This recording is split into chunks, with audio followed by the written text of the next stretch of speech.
large white tank on the drive, and this piece of grass is where the veterinary pipeline runs. And standing on top of the pipeline right now and swinging around to shaft number 22 of the Neston Colliery, just between the two trees there. Further round, over the field, Bidston railway line and the edge of the coal measures. Further round, this is the looking over the Burton Marsh towards Connors Quay, the new bridge, power stations and World War II bunker and decoy sites and RAF bombing range, bit of everything, and a typical Wirral sunset.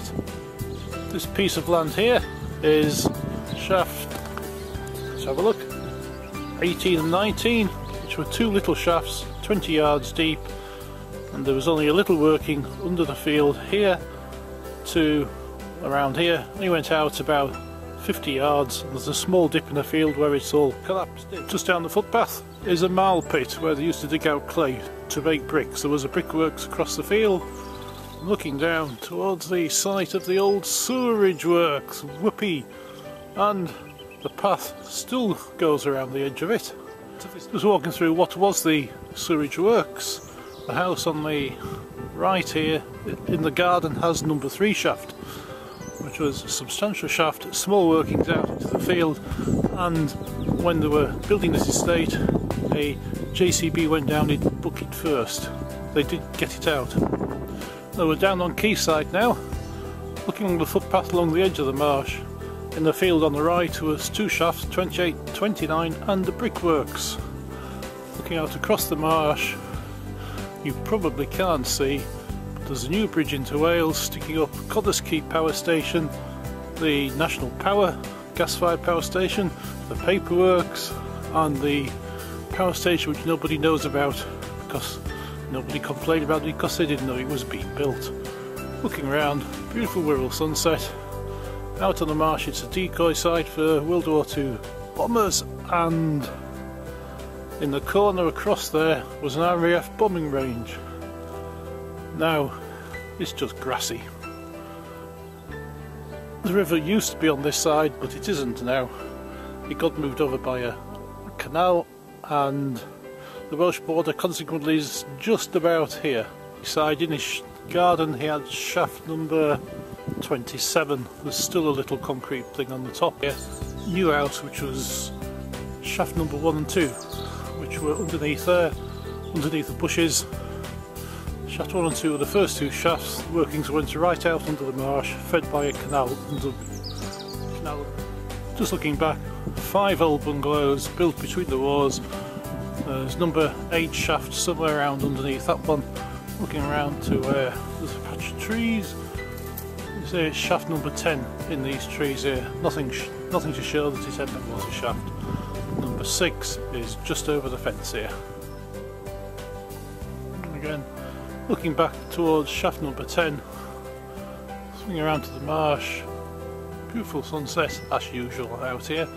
And on the side here we've got the quayside, because it's a quay built on the side, built to unload coal onto the ships and swinging. This is the old quay again on the marsh. You can see where the stone work was. The old gutter which is now silted up. Looking out towards Point of Ayr across there, and a seat for old men like me and Darby. You can see the tide has been up because the flashes and the gutters are all full of water. Sometimes the tide comes all the way up to about where we're standing. While we're at the quay, there's one of the interpretation boards put up by the council, so they know all about standing here on the quayside, on the border between Neston and Little Neston, which was a line between the 2 families who owned the collieries, who were always at arms with each other. Isn't that unusual? Round the pathway continues to, in the distance you can see the Harpin, the miners. The bungalow here, underneath that is shaft number 23, swinging right round, past the dog litter bin, round to the marsh, and back again to shaft number 21, 22, around the bend in the road, and up here is the Harpin, which is a tiny pub used by the miners and frequented by the locals. Pathway up to Little Row cottages called 7 Row because there's 7 of them in a row. Just up on the Harpin, looking across at Wales, Alabama, Newbridge, power stations, steelworks, paperworks, Bettisfield Colliery on the other side, Englefield Colliery, Point of Ayre, right at the very end, the Irish Sea, going right round to the bottom of Marshlands Road, looking at Fallshaws farmhouse and some more mines, different mines this time. This is Wirral Colliery, which was a later one, deeper.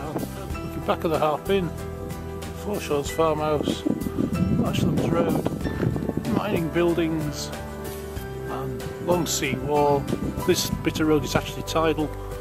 Another interpretation board from the council. A raised platform where there was 2 more shafts. Further up there, where the coal measures meet the coast, there was another 2 shafts. The bit of the sea wall just up from the mine cottages, and top you can see a plough, like just a concrete block, and that was one of the shafts from the Wirral Colliery, which followed the other collieries, which were Little Neston and and Burton Collieries. Looking up here, you can see the pit tips. The pit tips are only tiny now. This is the Wirral Colliery pit tips, nothing much left at all now, because they were all taken away during 1941, taken away to build the airfields down the A41 and RAF Wrexham.